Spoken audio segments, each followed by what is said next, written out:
الكريم.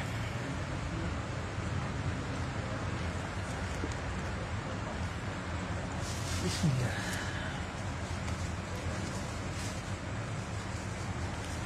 السلام عليكم ورحمة الله تعالى وبركاته. بسم الله الرحمن الرحيم. الحمد لله رب العالمين، والصلاة والسلام على الحبيب المصطفى سيدنا ومولانا محمد الكريم وعلى آله وعترته وأصحابه أجمعين. أشهد أن لا إله إلا الله وحده لا شريك له، وأشهد أن حبيبنا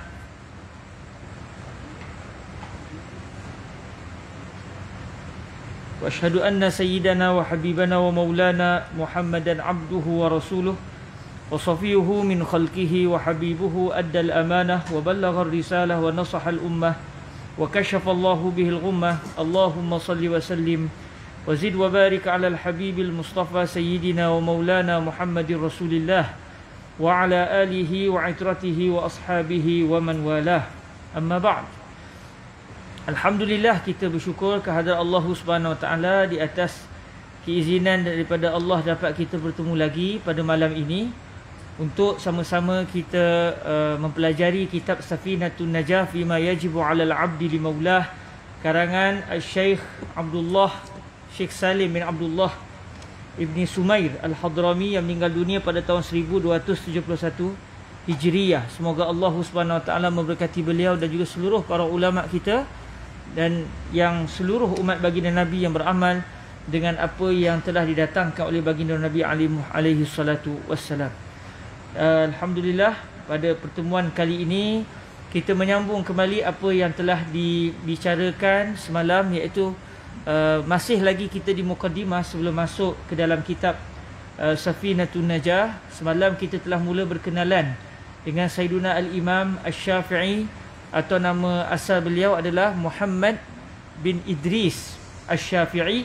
Asy-Syafi'i merujuk kepada moyang beliau yang di atas yang bernama Sayyiduna Syafi' bin As-Sa'ib, yang merupakan seorang sahabat Nabi yang berusia muda, manakala ayahanda beliau juga merupakan sahabat baginda Rasul sallallahu alaihi wasallam. Jadi alhamdulillah, semalam kita telah pun meneliti berkenaan dengan beberapa kisah yang berkait dengan Sayyiduna Al-Imam Asy-Syafi'i radhiyallahu anhu. Hari ini kita akan masuk kepada perbahasan yang seterusnya di dalam kita berkenalan dengan Sayyiduna Al-Imam Asy-Syafi'i radhiyallahu taala anhu wardah. Ada soalan yang ditanyakan kepada saya akan cuba jawab di akhir majlis nanti biiznillah. Kita target untuk dapat berkait dengan Imam Asy-Syafi'i terlebih dahulu biiznillah. Baik, di dalam kitab Al-Majmu', Al-Imam An-Nawawi radhiyallahu taala anhu mendatangkan pelbagai peristiwa dan juga kisah yang berkait dengan Sayyidina Al-Imam Asy-Syafi'i radhiyallahu taala anhu. Antaranya Sayyidina Al-Imam An-Nawawi radhiyallahu anhu telah berkata, Asy-Syafi'i Qurasyiyun Muttalibi. Sayyidina Al-Imam Asy-Syafi'i, beliau adalah berbangsa Quraisy dan beliau daripada keturunan Muttalib. Kita tahu dah Muttalib di sini adalah Muttalib bin Abdi Manaf. Sebab semalam kita telah pun berkenalan dengan salah silah nasab Sayyidina Al-Imam Asy-Syafi'i radhiyallahu anhu, iaitu beliau bernama Muhammad bin Idris bin Al-Abbas bin Osman bin Syafi', yang mana Asy-Syafi' pula adalah merupakan anak kepada As-Sa'ib. Dan salah silah Al-Imam Asy-Syafi'i, kalau kita tengok, saya sebut balik semula, iaitu Muhammad bin Idris bin Al-Abbas bin Osman bin Syafi' bin As-Sa'ib bin Abdullah bin Abdi Yazid bin Hashim bin Al-Muttalib. Jadi disebut Muttalibi, itu merujuk kepada moyang-moyang beliau di atas yang bernama Al-Muttalib bin Abdi Manaf bin Qusay. Jadi persambungan salah silah Sayyidina Al-Imam Asy-Syafi'i dengan Sayyidina Rasulullah sallallahu alaihi wasallam adalah pada Abdi Manaf. Manakala Rasulullah pula adalah daripada keturunan Hashim bin Abdi Manaf. Sayyidina Al-Imam Asy-Syafi'i pula daripada keturunan Al-Muttalib bin Abdi Manaf ibni Qusay. Jadi secara sepakat para ulama, beliau memang daripada keturunan Quraisy dan daripada keturunan Al-Muttalib bin Abdi Manaf. Manakala ibu Sayyiduna Al-Imam Asy-Syafi'i pula adalah daripada keturunan Azdi. Beliau daripada keturunan orang Arab, daripada silsilah Azdi, bukan orang Quraisy. Ibu Sayyiduna Al-Imam Asy-Syafi'i ada orang Arab daripada suku Azdi, suku Azd. Dan banyak hadis-hadis Rasulullah sallallahu alaihi wasallam yang menceritakan tentang kelebihan bangsa Quraisy. Bahkan di sana juga ada kelebihan orang Arab keturunan Al-Azd. Antara hadis yang menceritakan tentang kelebihan bangsa Quraisy adalah apa yang telah disabdakan oleh baginda Rasul sallallahu alaihi wasallam.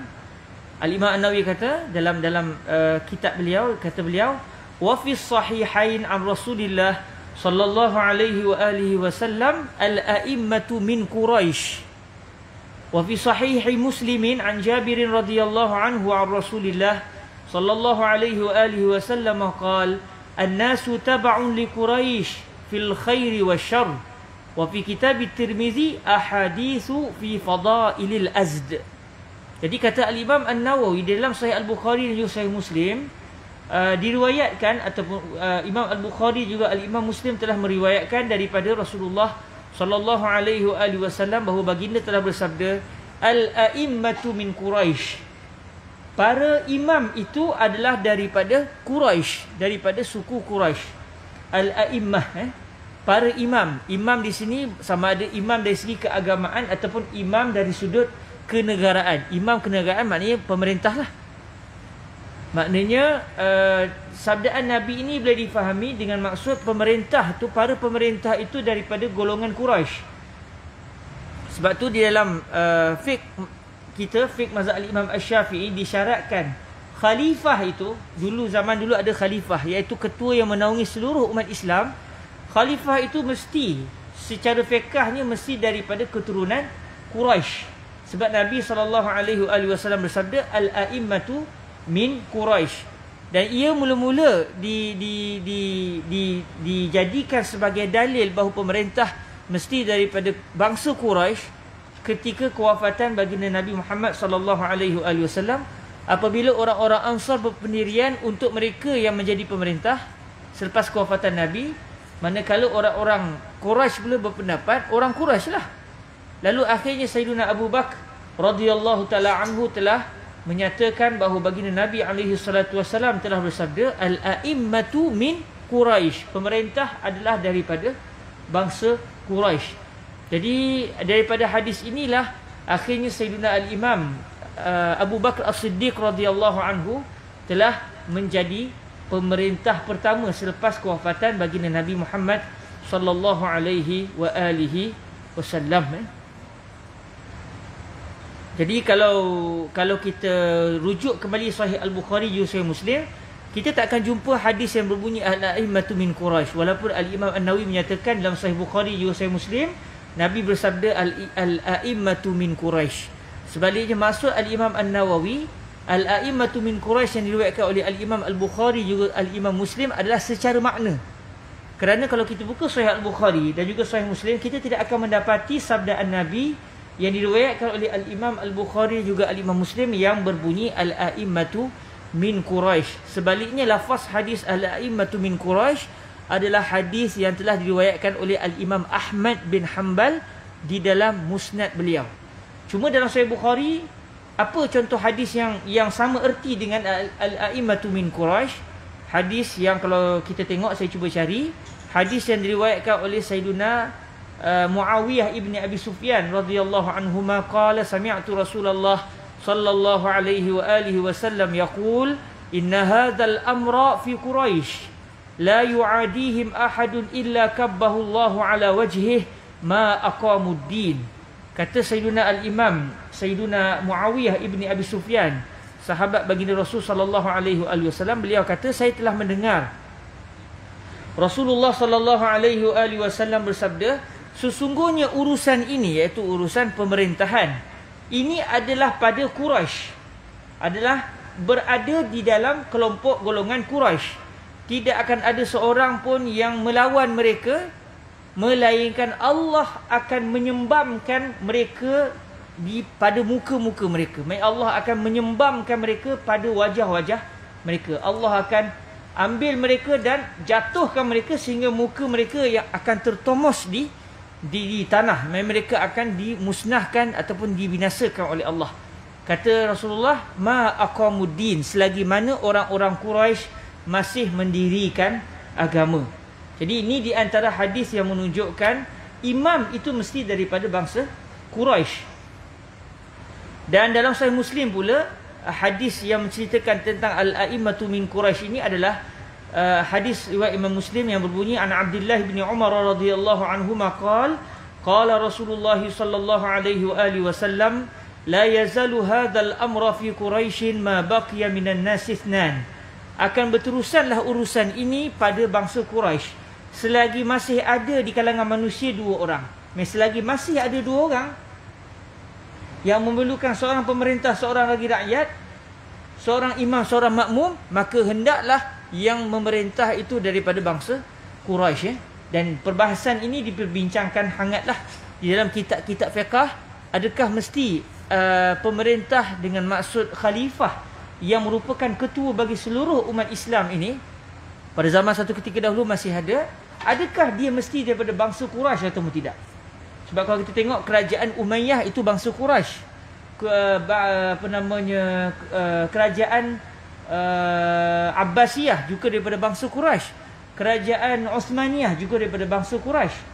Kerana diletakkan syarat seorang khalifah itu mesti daripada bangsa Quraisy. Cuma di Mesir pernah berlaku jugalah pemerintah bukan daripada bangsa Quraisy, iaitu pada pemerintahan Mamalik. Hamba-hamba abdi yang diangkat menjadi raja secara paksa lah, yang tidak berteraskan syariat, tetapi para ulama ketika itu mengambil sikap akhafud dararain, walaupun tidak sah tetapi itulah yang lebih baik daripada pertumpahan darah. Jadi ada perbahasan yang panjang lebar dari sudut adakah pemerintah dengan maksud khalifah bagi seluruh umat Islam itu mesti daripada bangsa Quraisy. Kemudian di dalam Sunan At-Tirmizi ada hadis yang menceritakan tentang kelebihan orang Al-Azd, bangsa Azdi. Kata di dalam Sunan At-Tirmizi, Rasulullah sallallahu alaihi wasallam bersabda, al-mulku fi Quraisy wal qada'u fil ansar wal adhanu fil habasyah wal amanatu fil azd, yakni al-Yaman. Al-Azd ni iaitu keturunan daripada orang Arab sebelah Yaman. Jadi ibu Sayyidina Al-Imam Asy-Syafi'i daripada keturunan Yaman. Jadi kata Rasulullah sallallahu alaihi wasallam dalam hadis yang diriwayatkan oleh Al-Imam At-Tirmizi, Rasulullah sallallahu alaihi wasallam bersabda, al-mulku fi Quraisy, kerajaan itu ada pada Quraisy. Maknanya yang akan jadi pemerintah ataupun kemampuan untuk memerintah itu ada pada bangsa Quraisy. Al-qada wal qada'u fil ansar, di dalam menjatuhkan hukuman di dalam mahkamah itu ada pada orang-orang Ansar. Kelebihan orang Ansar, mereka pandai dalam memutuskan hukuman. Wal azanu fil habasyah, subhanallah. Azan, melaungkan azan itu ada pada orang Habasyah, orang berkulit hitam.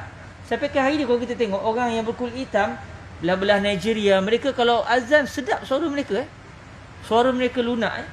Dan kata Nabi seterusnya, wal amanatu fil azd, sifat amanah itu ada pada orang-orang Azd, iaitu orang-orang Yaman. Dan alhamdulillah orang Melayu kita ni sikit sebanyak kalau bersoreh-soreh tu darah kita ada berkait juga dengan orang Yaman. Alhamdulillah. Jadi di sini Al-Imam An-Nawawi ingin mendatangkan bahawa Sayyidina Al-Imam Asy-Syafi'i ini terhimpun padanya dua kemuliaan. Kemuliaan dari sudut ayah kerana daripada keturunan Quraisy. Kemuliaan daripada ibu kerana ibu beliau berasal daripada orang Yaman. Orang Yaman telah dipuji oleh baginda Nabi pada sudut amanah. Jadi di sini adalah kemuliaan yang ada pada Al-Imam Asy-Syafi'i radhiyallahu anhu wa ardah. Kemudian disebut oleh Al-Imam An-Nawawi, kata beliau, wa ajma'u annahu wulida sanata 50 wa 100 wa hiya sanatu allati tuwfiya fiha Abu Hanifah rahimahullah. Wa qila innahu tuwfiya fil yawmi alladhi wulida fihi Syafi'i wa lam yathbut at-taqyid bil yawm. Para ulama telah bersepakat bahawa Al-Imam Asy-Syafi'i radhiyallahu taala anhu lahir pada tahun 150 Hijriah. Sepakat, tidak ada khilaf. Sebab biasanya kalau kita tengok sejarah ulama, akan ada khilaf lahir tahun bila. Ada yang kata lahir tahun ni, ada kata awal sikit. Jadi kadang-kadang berlaku perbezaan pandangan di kalangan ahli sejarawan dalam menentukan tarikh kelahiran seseorang tokoh. Tetapi subhanallah, pada Al-Imam Asy-Syafi'i radhiyallahu anhu, seluruh para ulama bahagian sejarah ini telah bersepakat menyatakan bahawa Al-Imam Asy-Syafi'i radhiyallahu taala anhu lahir pada tahun 150 Hijriah. Dan tahun itulah tahun kewafatan Sayyiduna Al-Imam Abu Hanifah An-Nu'man. Jadi Imam Abu Hanifah juga meninggal pada tahun 150 Hijriah. Bahkan ada juga, kata Al-Imam An-Nawawi, ada juga orang yang mengatakan Imam Asy-Syafi'i lahir pada hari kewafatan Al-Imam Abu Hanifah. Ada juga yang berpendapat sedemikian. Tetapi secara yang kuat tidak ada dalil yang menunjukkan bahawa hari kelahiran Al-Imam Asy-Syafi'i hari itu jugalah hari kewafatan Al-Imam Abu Hanifah An-Nu'man. Yang pasti tahunnya sama. Cuma bila hari tepatnya tidak dipastikan. Sehingga ada kalau kita menyembang dengan kawan-kawan bermazhab Abu Hanifah An-Nu'man, kadang-kadang mereka buat macam seloka dengan kita. Al-Imam Asy-Syafi'i tak berani. Sebab tu tunggu Imam Abu Hanifah meninggal dulu baru lahir. Kata mereka buat gurau gitulah. Orang mazhab Syafi'i kata sebenarnya Imam Abu Hanifah yang tak berani. Tahu-tahu Imam Syafi'i nak lahir, meninggal terus hari itu. Tapi ini gurau sendiri yang tak berkait dengan sejarah sebenarnya. Bukan isunya takut tak takut. Isunya adalah masing-masing adalah dua orang imam yang mulia dan masing-masing ada mazhab yang besar yang menjadi anutan umat Islam sampai ke hari ini.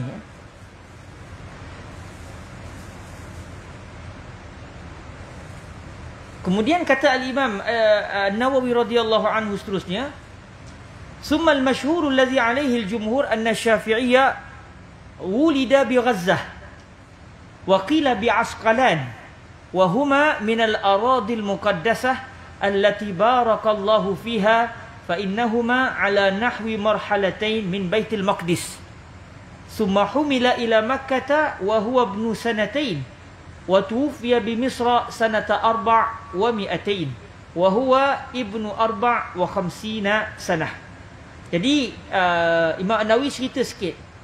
Imam Asy-Syafi'i ini pendapat yang kuatnya beliau lahir di Gaza. Orang Melayu panggil apa? Gaza Orang Arab panggil Gaza Yang banyak berlaku peperangan pada hari ini Semoga Allah bagi kemenangan dan memberikan bantuan kepada saudara seakidah kita yang berada di Palestin. Allahumma amin. Jadi Al-Imam Asy-Syafi'i radhiyallahu anhu lahir di Gaza. Di Gaza lah, orang panggil Gaza. Ada juga pandangan yang mengatakan bahawa Al-Imam Asy-Syafi'i lahir di Asqalan. Asqalan dan Gaza, kata Imam An-Nawawi, kedua-duanya berada di dalam lokasi yang diberkati oleh Allah. Sebab kedua-duanya terletak di Palestin. Dan bumi Palestin bumi yang dimuliakan oleh Allah Subhanahu wa taala. Allah Taala berfirman, "Subhanallazi asra bi'abdihi lailan minal masjidil harami ilal masjidil aqsa allazi barakna haulahu linuriyahu min ayatina." Jadi Maha Suci Allah yang telah menjalankan hamba-Nya pada waktu malam daripada Al-Masjidil Haram ke Al-Masjid Al-Aqsa, masjid yang paling jauh. Daripada Masjidil Haram pergi ke masjid yang paling jauh. Lalu kata guru saya Fadilatul Syekh Jamal Faruq Ad-Daqqaq, bila sebut masjid paling jauh, maknanya ada masjid yang paling dekat dengan Masjidil Haram, iaitulah Yasrib. Jadi dalam ayat ni sebenarnya disebut 3 tempat mulia. Makkah, Palestin dan yang di tengah-tengahnya iaitu Al-Madinah. Sebab dia sebut masjid yang paling jauh, maka ada masjid yang paling dekat dengan Masjidil Haram. Masjid yang paling dekat itu ketika itu belum ada lagi, tetapi akan dibina selepas itu pada zaman Nabi, iaitu Masjid An-Nabawi Asy-Syarif. Kemudian disebut yang mana kami berkati kawasan sekitar Al-Masjid Al-Aqsa.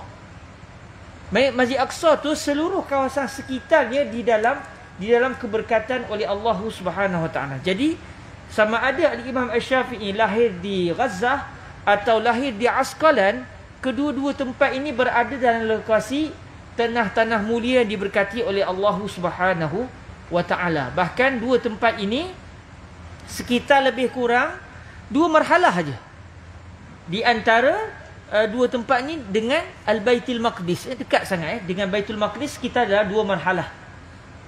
Jadi moga-moga satu hari nanti Allah rezekikanlah kita boleh dapat solat di Al-Masjid Al-Aqsa dan dapat menziarahi bumi Gazzah. Di bumi Gazzah ni ayahanda kepada Abdul Muttalib, iaitu moyang Nabi, datuk Nabi Abdul Muttalib atau namanya Syaibatul Hamd.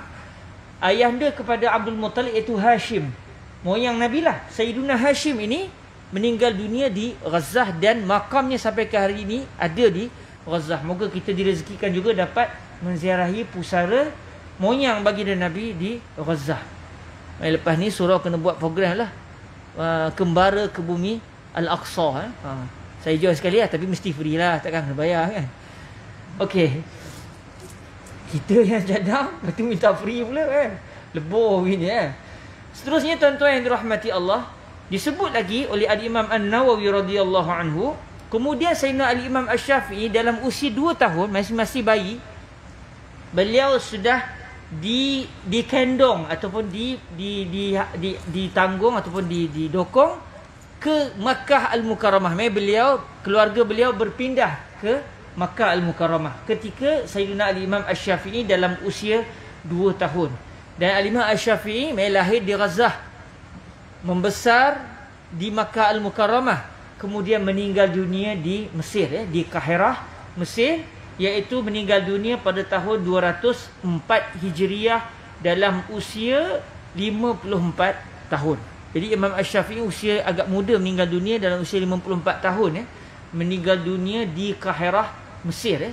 Maknanya kalau nak kira-kiranya, subhanallah, perjalanan beliau daripada tempat-tempat yang mulia.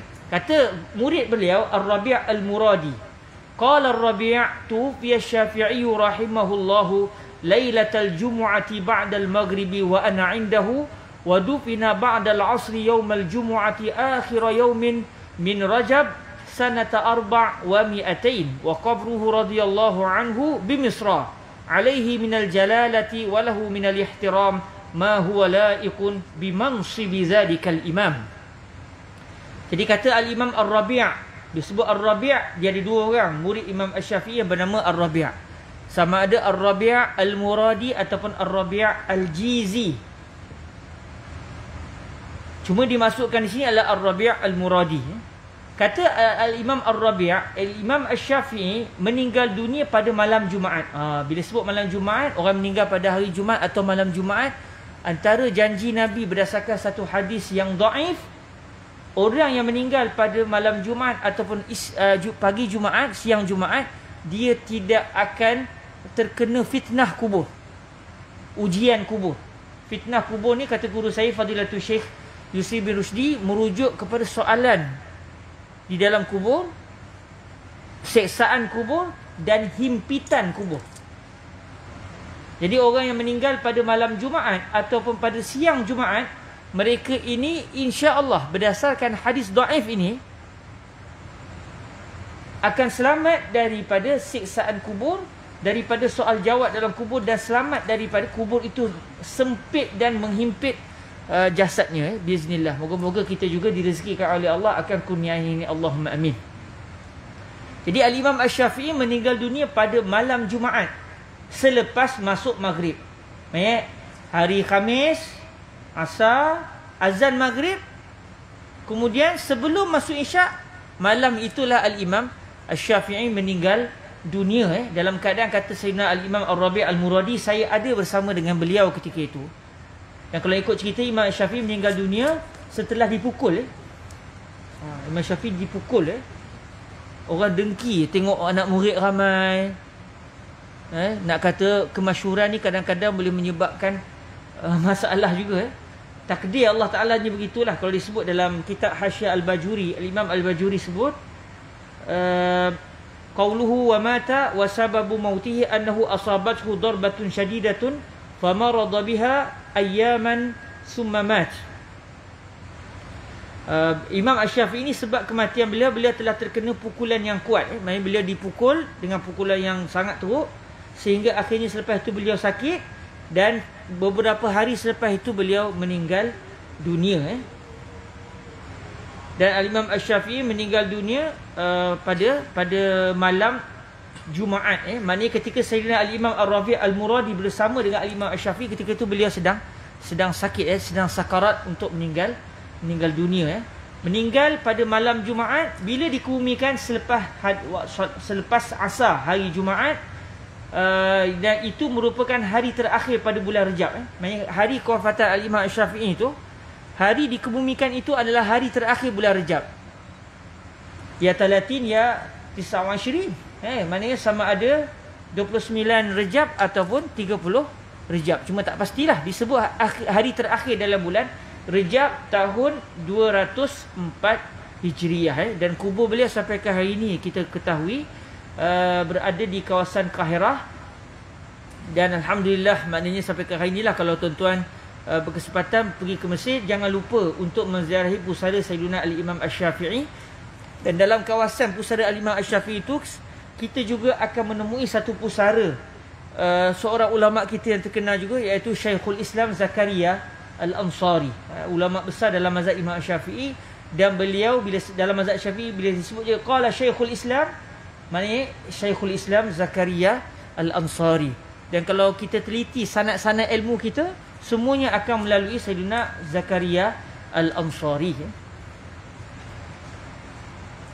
Sayyidina Al-Imam Zakaria Al-Ansari ini adalah merupakan guru kepada Syihabuddin Ar-Ramli, Syamsuddin Ar-Ramli, ulama-ulama besar mazhab Syafi'i kita, yang kemudian antara besarnya adalah berguru dengan Sayyidina Al-Imam Syekhul Islam Zakaria Al-Ansari.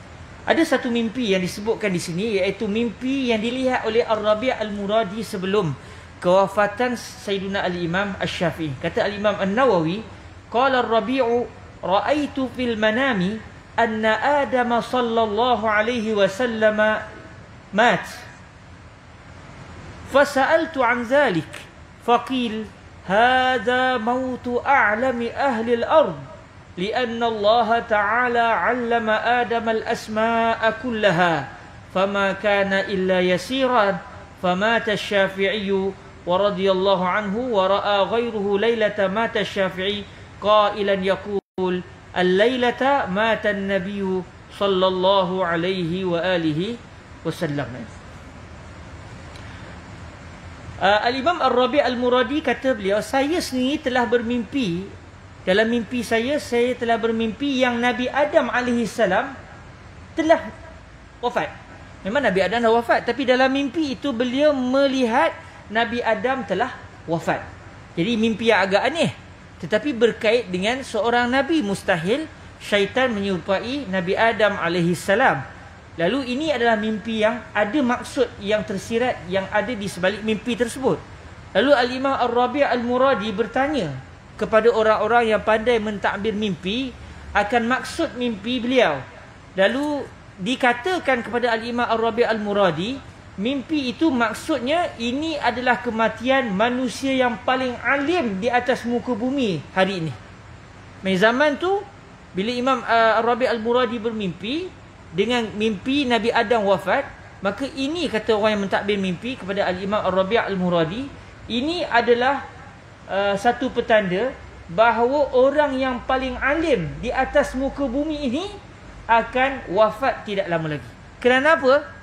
Kerana sesungguhnya Allah Ta'ala telah mengajarkan Nabi Adam akan nama-nama seluruhnya. Nabi Adam adalah simbol kepada ilmu. Sebab Allah Ta'ala sebut wa'allama Adam al-asma'a kullaha. Allah telah mengajarkan kepada Nabi Adam akan nama-nama seluruhnya. Nama apa? Ada orang kata maksudnya bahasa seluruhnya. Nabi Adam diajar oleh Allah akan seluruh bahasa yang akan dituturkan oleh anak-anak cicit cucunya. Ada yang kata maksud nama-nama seluruhnya iaitu nama-nama Allah seluruhnya, dan juga sifat-sifat Allah seluruhnya. Ada pelbagai pandangan dalam isu ini. Pun begitu, Nabi Adam adalah simbol kepada ilmu. Jadi bila Al-Imam Ar-Rabi' bermimpi melihat Nabi Adam telah wafat, ini petanda manusia yang paling alim pada zaman itu akan meninggal dunia. Lalu kata Al-Imam Ar-Rabi' Al-Muradi, tidak lama, tak sampai beberapa hari selepas itu, Al-Imam Asy-Syafi'i pun akhirnya wafat. Jadi ini adalah satu petanda bahawa bahawa Sayyiduna Al-Imam Asy-Syafi'i merupakan manusia paling alim pada zaman beliau, paling alim dalam segenap ilmu pada zaman keberadaan beliau ketika itu. Maknanya bukan lebih kurang lah imam kita ni. Bukan lebih kurang lah imam kita ni. Imam yang kita bermazhab dengan mazhabnya ini, maknanya bukan biasa-biasa, tetapi orang yang dasarkan mimpi ini, walaupun mimpi bukan hujah, tetapi ia adalah sebagai satu berita gembira kepada kita.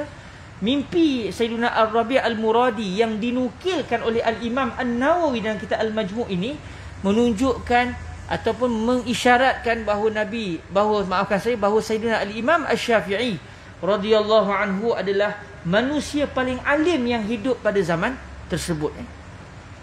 Nasha'a yatiman fi hijri ummihi fi qillatin minal 'aish wa dhiqi halin wa kana fi sibahu yujalisul ulama' wa yaktubu ma yastafiduhu fil 'izami wa nahwiha hatta mala'a minha khabaya. Al-Imam Asy-Syafi'i, kata Al-Imam An-Nawawi, beliau ini tumbuh membesar sebagai seorang anak yatim. Dari kecil lagi sudah kematian ayahandanya. Jadi Al-Imam Asy-Syafi'i, Muhammad bin Idris, ayahanda beliau meninggal dalam keadaan Imam Asy-Syafi'i masih belum baligh, masih kecil. Jadi Al-Imam Asy-Syafi'i ini tumbuh membesar sebagai seorang anak yatim dan beliau berada di bawah tanggungan ibunda beliau dalam keadaan hidup mereka sangat susah. Jadi Imam Syafi'i bukan anak orang kaya. Beliau hidup sebagai orang susah dan daripada kecil lagi beliau sentiasa hadir dalam majlis-majlis para ulama yang ada di Mekah ketika itu, dan beliau akan menulis setiap faedah-faedah ilmu yang beliau dapat daripada para ulama tersebut. Di mana tuan-tuan? Bukan di kertas, tetapi di tulang-tulang. Nak katanya susah, nak beli kertas pun tak mampu. Dapat tulang, jumpa dekat mana-mana orang dah buang tulang yang boleh ditulis. Tulang macam tulang unta yang ada dia punya bahagian rangka yang agak luas. Di situ boleh ditulis. Di situlah faedah-faedah ilmu itu dicatat oleh Al-Imam Asy-Syafi'i. Sehingga rumah beliau penuh dengan tulang. Dan seumpama dengan tulang, dengan kulit-kulit pokoknya mana yang dapat, asal nak ditulis. Kerana buku kertas sangat sukar untuk diperolehi pada zaman tersebut. Apatah lagi beliau hidup sebagai seorang yang miskin. Namun nak katanya tuan-tuan, kadang-kadang kemiskinan itu adalah satu nikmat. Sebab kadang-kadang ada orang hidup senang, dia tak teringin pun nak menuntut ilmu. Dia tak teringin pun, dia rasa dia tak perlukan perkara-perkara begini. Tapi ada orang disebabkan dari kecilnya hidup susah, dia menjadi seorang yang mementingkan segala-galanya. Dia nak menuntut ilmu, dia tahu dia hidup susah, jadi dia akan berusaha keras untuk menjadi seorang yang bermanfaat untuk umat. Seterusnya tuan-tuan yang dirahmati Allah, di antara yang disebutkan oleh Al-Imam Nawawi ini banyak. Antara disebut, kata Al-Imam Nawawi, beliau ni Al-Imam Asy-Syafi'i pada asal hidup beliau bukanlah seorang yang mempelajari ilmu fiqh dengan baik. Pada peringkat awal beliau bukan seorang yang minat dengan ilmu fiqh. Sebaliknya beliau lebih suka pada ilmu bahasa Arab, syair-syair Arab, kitab-kitab sastra orang Arab. Itu minat Imam Asy-Syafi'i. Sebab tu Al-Imam Asy-Syafi'i adalah merupakan hujah bagi ahli bahasa. Bahasa Al-Imam Asy-Syafi'i itu adalah hujah dan juga dalil bahawa itu adalah bahasa Arab. Sebab kadang-kadang orang Arab pada zaman Imam Syafi'i, dia bercakap Arab pun kadang-kadang Arab yang dah bercampur dengan bahasa lain. Tetapi bila Imam Syafi'i berbicara, ayat Imam Syafi'i itu bukti bahawa itu adalah bahasa Arab yang asli.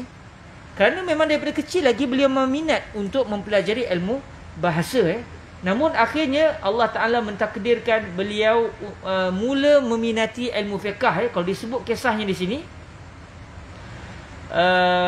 kalau ikut dalam kisah di sini, Mus'ab ibni Abdullah Az-Zubairi menceritakan satu hari Al-Imam Asy-Syafi'i naik atas Imam Syafi'i satu hari berjalan, dan Imam Syafi'i sambil berjalan tu membaca syair. Minat sambil berjalan tu berbicara dengan syair. Memang Imam Syafi'i sini pun ada kitabnya, Diwan Al-Imam Asy-Syafi'i. Beliau ada kitab syair beliau. Bukan kitab fiqh saja, kitab syair pun ada. Lalu Imam Syafi'i sambil berjalan tu beliau telah mendeklamasikan syair. Lalu akhirnya penulis tukang tulis bagi ayah kepada Mus'ab ni, yang ayahanda beliau bernama Abdullah Az-Zubairi, seorang tukang tulis yang tugasnya mencatat segala keperluan ayahanda kepada Mus'ab ibni Abdullah Az-Zubairi ni, telah mengetuk Al-Imam Asy-Syafi'i dengan tongkatnya. Lalu kata lelaki penulis ini kepada Al-Imam Asy-Syafi'i, "Mithluka yazhabu bimuru'atihi fi misli hadza. Aina anta minal fiqh?" Orang macam kamu ni jatuh maruah kalau hanya bercakap dengan syair-syair, sedangkan orang cerdik. Mana kamu dalam bidang fiqh? Di mana kamu dalam bidang fiqh? Jadi teguran itu sebenarnya rupa-rupanya menjentik hati Al-Imam Asy-Syafi'i untuk mula mendalami ilmu fiqh. Lalu beliau pun hadir dalam majlis Al-Imam Az-Zinji, iaitu Muslim bin Khalid, yang merupakan mufti Mekah ketika itu. Selepas beliau mendalami ilmu fiqh daripada Sayyidina Az-Zinji, selepas daripada mendalami itu, beliau telah hadir pula ke dalam majlis Al-Imam Anas bin Malik. Maaf kasih, Imam Malik bin Anas. Kita azan dulu. Dah terlepas tu. Anas bin Malik, Malik bin Anas pun dah tersasul. Ya Allah.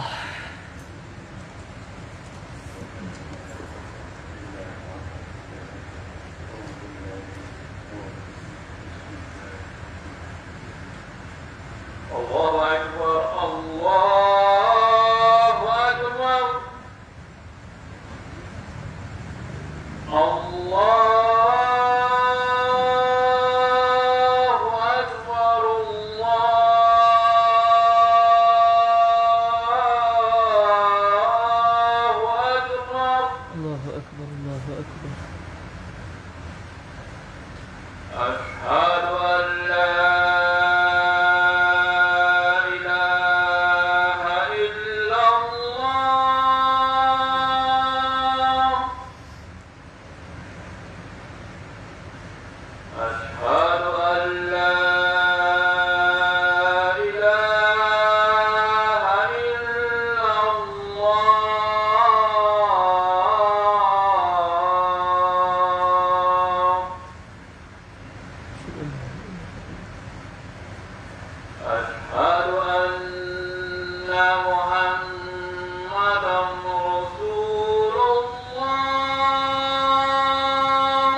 أشهد أن لا إله إلا الله وحده لا شريك له وأن سيدنا محمدا عبده ورسوله رضيت بالله ربا وبسيدنا محمد رسولا بالإسلام دينا اللهم رب هذه الدعوة التامة والصلاة القائمة آت سيدنا محمدا الوسيلة والفضيلة والشرفة الرفيعة والشرف والدرجة الرفيعة وابعثه مقاما محمودا الذي وعدته innaka la tukhliful mi'ad. Wa sallallahu ala sayyidina Muhammadin wa ala alihi wa sahbihi wa baraka wa sallam. Alhamdulillahi rabbil alamin.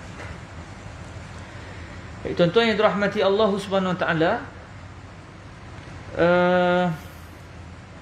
Al-Imam An-Nawawi radhiyallahu anhu menyatakan akhirnya Al-Imam Syafi'i telah mempelajari ilmu daripada mufti Mekah ketika itu, iaitu Al-Imam Az-Zinji, Al-Imam Az-Zinji, iaitu Muslim bin Khalid Az-Zinji.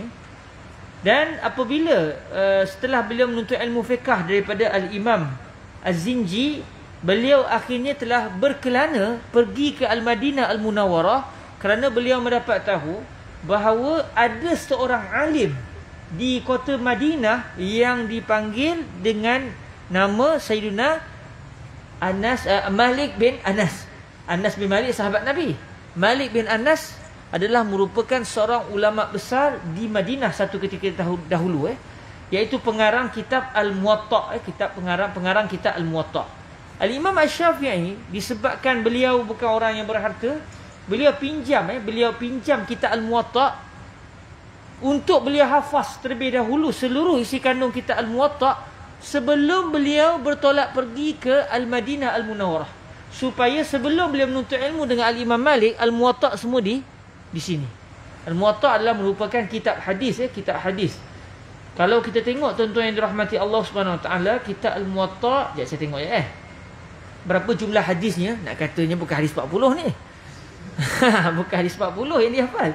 Hadis 40 tu pun tuan-tuan tak hafal. Tak cakap banyak lah. Yang menulis pun tak hafal lagi. Yang menulis Muwatta', menulis hadis 40, amalan yang mudah, khatam banyak kali pun tak hafal-hafal lagi kitab tu. Padahal dia yang kumpul. Hadis dalam Muwatta' semuanya ada berapa? 1861 hadis. Berdasarkan Al-Muwatta' yang sampai kepada kita, iaitu Muwatta' Al-Imam Malik, iaitu berdasarkan jumlah hadis yang dalam cetakan Tabaq Maknas Al-Islami. Jumlah hadis terakhir dalam kitab Muwatta' adalah hadis yang ke-1861. Maknanya sebelum Al-Imam Asy-Syafi'i pergi bertemu dengan Al-Imam Malik bin Anas, beliau telah pun menghafaz terlebih dahulu hadis-hadis tersebut, kerana beliau bukan orang yang senang yang memiliki kitab. Jadi subhanallah, dengan kemiskinan yang beliau alami menyebabkan beliau menggunakan segala kemampuan beliau untuk turut menuntut ilmu. Bila sampai ke Al-Madinah, banyak ceritanya. Asalnya beliau minta izin nak belajar dengan Imam Malik. Sampai Imam Malik tengok, kamu siapa? Beliau kata, saya seorang lelaki daripada bangsa Quraisy. Lalu Imam Malik pun tengok. Lalu Imam Malik pernah sebut kepada beliau, ittaqillah wajtanibil ma'asi fa innahu sayakunu laka sya'nun. Imam Malik tengok Al-Imam Asy-Syafi'i, kata Imam Malik kepada Imam Syafi'i, bertakwalah kepada Allah, jauhilah maksiat, sesungguhnya kamu akan ada urusan besar selepas ini. Kamu akan memiliki keadaan yang istimewa untuk masa akan datang. Dalam riwayat lain, Al-Imam Malik bin Anas sebut pada Imam Syafi'i radhiyallahu anhu, innallaha azza wa jalla qad alqa ala qalbika nura fala tutfihi bil ma'asi. Sesungguhnya Allah azza wa jalla telah mencampakkan ke dalam hatimu, ke dalam jantung hatimu akan cahaya, maka janganlah kamu padamkan cahaya itu dengan melakukan maksiat. Sebab tu ilmu dan maksiat tidak akan dapat bersama. Kalau ada orang itu ada ilmu tapi kaki maksiat, itu ilmu yang tidak ada keberkatan. Tetapi kalau orang itu dia meninggalkan maksiat, maka jiwanya sudah bersih untuk menerima takungan ilmu daripada Allah Subhanahu wa taala. Tuan-tuan tahu tak, ketika Imam Asy-Syafi'i datang bertemu dengan Imam Malik, umur beliau ketika itu umur berapa? 13 tahun. Masa tu baru berusia 13 tahun. Itu pun sudah dapat dikesan oleh Al-Imam Malik berdasarkan firasat beliau. Ini bukan orang sebarangan yang datang nak menuntut ilmu dengan saya ini.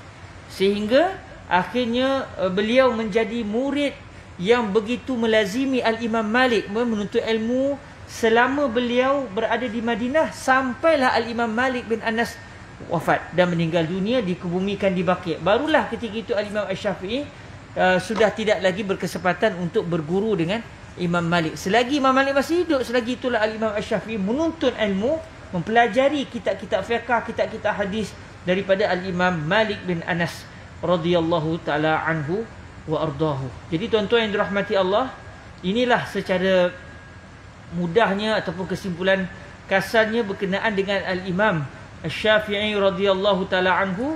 Dan ada satu hadis yang saya nak jadikan ia sebagai tutup majlis kita. Kita sampai pukul apa Ustaz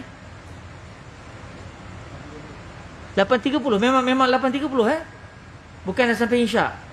Qaul jadid qaul jadid Imam Syafi'i ada dua qaul qadim dengan qaul jadid. Qaul qadim iaitu pandangan-pandangan fiqh Al-Imam Asy-Syafi'i sebelum beliau sampai ke Mesir. Manakala qaul jadid iaitu ucapan baru, kita terjemahnya jadi ucapan barulah. Qaul jadid adalah mana-mana pendapat Al-Imam Asy-Syafi'i yang beliau nyatakan selepas beliau tiba di Mesir. Dan kalaulah bertembung di antara qaul qadim dengan qaul jadid, maka yang akan dipegang adalah qaul jadid, melainkan hanya beberapa masalah. Contohnya, kalau ikut sebelum ni, Al-Imam Asy-Syafi'i berpendapat bila masuk maghrib, bila akan habis waktu maghrib, bila masuk waktu isyak. Itu qaul qadim. Tapi ada qaul jadid bagi Imam Syafi'i. Ucapan terbaharu Imam Syafi'i adalah bila habis waktu maghrib, apabila masuk azan, orang tu berwuduk, sembahyang 2 rakaat, sembahyang maghrib 3 rakaat, lepas tu sembahyang 2 rakaat lepas tu habislah waktu maghrib. Lebih kurangnya kata guru saya Fadilatul Syekh Said bin Syaltul Asy-Syafi'i, lebih kurangnya setengah jam selepas masuk maghrib. Siapa sembahyang maghrib selepas setengah jam waktu maghrib, dalam masa yang sama isyak tak masuk lagi, dia sebenarnya qada sembahyang maghrib. Kalau ikut pandangan jadid bagi Al-Imam Asy-Syafi'i. Namun dalam isu ini, ulama-ulama Asy-Syafi'iyah berpendapat antara dua dalil Imam Asy-Syafi'i, qaul qadim dan qaul jadid, yang paling kuat sebenarnya adalah qaul qadim. Walaupun Imam Syafi'i sendiri berpendapat bahawa pandangan yang kuat bagi beliau adalah habis maghrib setelah lebih kurang setengah jam berlalu waktu maghrib, walaupun azan isyak belum berkumandang. Sebab tu mungkin tuan-tuan first time dengar perkara ini. Mungkin ada di kalangan kita yang pertama kali dengar. Bukankah isyak maghrib habis apabila masuk isyak? Itu qaul qadim, dan itu yang difatwakan dalam mazhab Al-Imam Asy-Syafi'i radhiyallahu anhu. Jadi qaul qadim kita dulu masuk azan berhenti. Qaul jadidnya 8.30. Okey, saya nak tutup dengan satu hadis yang menceritakan berita gembira Rasulullah bahawa Al-Imam Asy-Syafi'i adalah seorang yang diberikan berita gembira oleh baginda Nabi alaihi salatu wasalam. Kata Al-Imam An-Nawawi radhiyallahu anhu, wa min zalik, iaitu di antara kelebihan-kelebihan Al-Imam Asy-Syafi'i, ma jaa fil haditsil masyhuri inna alima Quraisyin yamla'u tibaqal ardi ilma. Ada satu hadis yang mana Rasulullah sallallahu alaihi wasallam bersabda, sesungguhnya seorang alim daripada bangsa Quraisy, dia akan memenuhkan seluruh pelusuk bumi ini dengan ilmu pengetahuan. Nabi memberitahu akan ada daripada bangsa Quraisy seorang alim yang dia akan menyebar luaskan ilmu sampai ke seluruh pelusuk bumi. Lalu bila ulama kaji, siapakah orang Quraisy yang ilmunya paling menyeluruh untuk seluruh muka bumi sampai ke hari ini? Mereka mendapati orang itu tidak lain tidak bukan adalah Al-Imam Asy-Syafi'i radhiyallahu taala anhu. Dalam, kalau kita tengok dalam kitab As-Sunnah Libni Abi Asim, beliau meriwayatkan daripada Abu Hurairah radhiyallahu anhu, qala Rasulullah sallallahu alaihi wasallam, Allahumma hdi Quraisyan fa inna ilma alimiha yamla'u tibaqal ard. Ini asal hadisnya.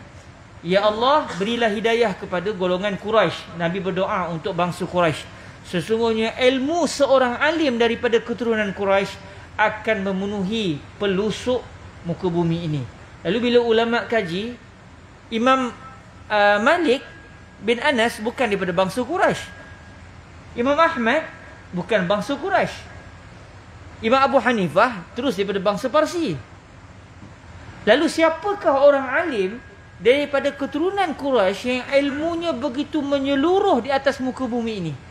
Maka mereka mendapati tidak ada siapa pun yang dapat menandingi keluasan ilmu yang telah tersebar luas daripada Sayyidina Al-Imam Asy-Syafi'i radhiyallahu anhu.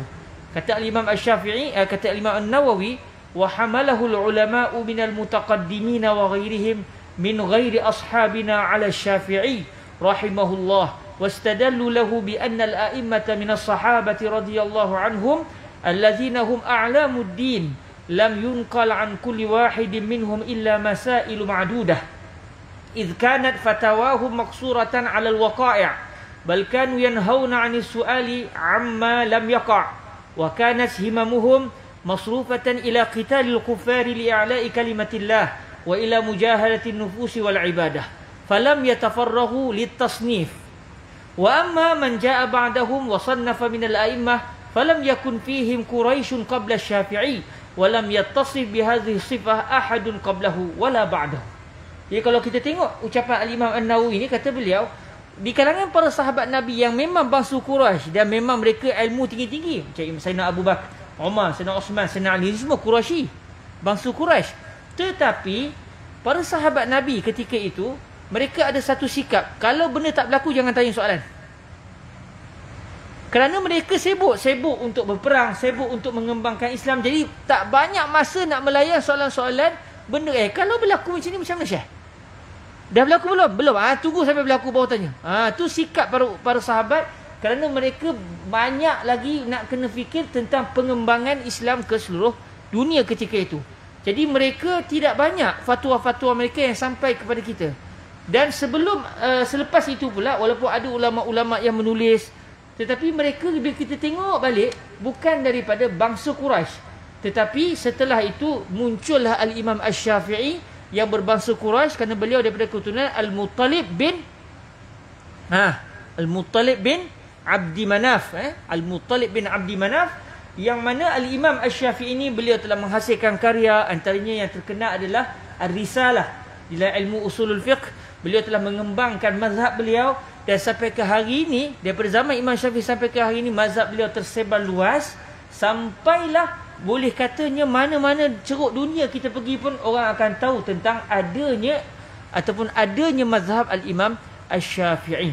Lalu kata para ulama, yang dimaksudkan oleh baginda Nabi akan ada orang alim daripada bangsa Quraisy yang ilmunya akan memenuhi seluruh pelosok bumi, itu merujuk kepada Al-Imam Asy-Syafi'i Muhammad ibn Idris Asy-Syafi'i rahimahullahu wa radhiyallahu ta'ala anhu wa ardahu. Jadi alhamdulillah, itulah secara lebih kurangnya berkenaan dengan kisah hidup Sayyidina Al-Imam Asy-Syafi'i radhiyallahu ta'ala anhu wa ardahu, yang mana kita yang nak belajar mazhab Al-Imam Asy-Syafi'i, dan kita akan pilih kitab yang ringkas ini. Kitab ni ringkas, tidaklah dianggap kitab yang terlalu besar, tapi insyaAllah daripada sikit kita naik, mana tahu ada rezeki kita sama-sama boleh menguasai mazhab ini. Walaupun saya bukanlah ahli, nak kira-kiranya walaupun saya belajar, tapi takut juga. Sebab fiqh ini satu ilmu yang begitu halus dan memerlukan kepada penelitian. Nanti tuan-tuan akan tengok dalam majlis-majlis kita yang akan datang, tuan-tuan tanya soalan pada saya kata saya tak tahu. Ikut konsep Imam Malik lah. Habis mengajar apa tak tahu, dah tak tahu, khabar tak tahu. Jadi fiqh ni dia adalah satu ilmu yang tersendiri, yang mempunyai kelebihan untuk kita mengetahui apakah pendirian Al-Imam Asy-Syafi'i. Jadi tahulah kita apa yang kita pelajari daripada kitab ini adalah merupakan hasil yang sebenarnya merupakan pemikiran, kefahaman Al-Imam Asy-Syafi'i radhiyallahu ta'ala anhu terhadap isu-isu fiqh. Dan Al-Imam Asy-Syafi'i merupakan seorang yang terbilang, yang bukan orang biasa-biasa. Bahkan pernah dikhabarkan oleh baginda Nabi bahawa akan muncul seorang alim daripada bangsa Quraisy yang ilmunya akan memenuhi seluruh pelosok bumi. Walhamdulillah, Allah rezekikan kita bermazhab dengan mazhab Al-Imam Asy-Syafi'i. Pun kita sayang kepada Imam Syafi'i, kita bangga bermazhab Imam Syafi'i, tidak pula menafikan untuk kita memperlekehkan mazhab-mazhab fiqh yang lain. Sebab setiap ulama-ulama mujtahid ini, mereka adalah insan-insan istimewa yang Allah Ta'ala pilih untuk menjadi gergasi-gergasi dalam bidang fiqh, yang mempunyai kelayakan untuk mengambil hukum terus daripada Al-Quran, hadis dan juga dalil-dalil yang lain. Walhamdulillahirabbil alamin 8.31. Terlebih juga seminit. Ada beberapa soalan yang penting yang ditanya oleh saudara kita tentang berkaitan dengan 2-3 hari dua pertemuan yang lepas berkaitan dengan isu ijtihad. Bagaimana kita boleh ke orang tu beramal dengan satu mazhab, bab wuduk dengan mazhab Syafi'i, bab batal wuduk dengan mazhab lain pula. InsyaAllah saya akan cuba menjawabnya dalam pertemuan yang akan datang. Cuma saya ni seorang yang pelupa, orang tua lah katakan. Jadi soalan ni akhi ambil balik, simpan balik, nanti majlis akan datang tanya saya semula biiznillah. Takut-takut saya tinggal dalam beg, lebur terus, hilang ke mana tak tahu ke mana. Jadi peganglah kertas ni. InsyaAllah pertemuan kita yang akan datang, kita akan cuba menjawab perbahasan ini. Dan insyaAllah pertemuan yang akan datang, kita akan berkenalan pula. Nak masuk kitab ni, dia punya pintu dia satu-satu. Kita akan masuk pula berkenalan dengan siapakah Sayyiduna Al-Imam Allahumma salli ala Rasulillah, Al-Imam Salim bin Abdullah bin Sumair Al-Hadrami, pengarang kitab Safinatun Najah, yang mana beliau ini ada kitab-kitab beliau lain, tapi subhanallah kitab ini yang paling terkenal dan sampai kepada kita. InsyaAllah kita akan berkenalan siapakah beliau, dan beliau pernah sampai ke Singapura zaman beliau tu membeli meriam di Singapura. Nanti kita akan tengok kisah hidup beliau biiznillah subhanahu wa ta'ala dan pertemuan-pertemuan yang akan datang insya-Allah. Itu saja daripada saya, mohon kemaafan di atas segala kekurangan. Alhamdulillah dapat kita dalam 2 hari lepas ini, hari ini dan juga semalam, berkenalan dengan Sayyiduna Al-Imam Asy-Syafi'i radhiyallahu anhu, ulama besar yang bukan calang-calang di dalam memahami ayat-ayat Al-Quran dan juga hadis Rasulullah sallallahu alaihi wa alihi wasallam. Kita tangguhkan majlis kita dengan salawat ke hadrat baginda Rasulullah sallallahu alaihi wa alihi wasallam.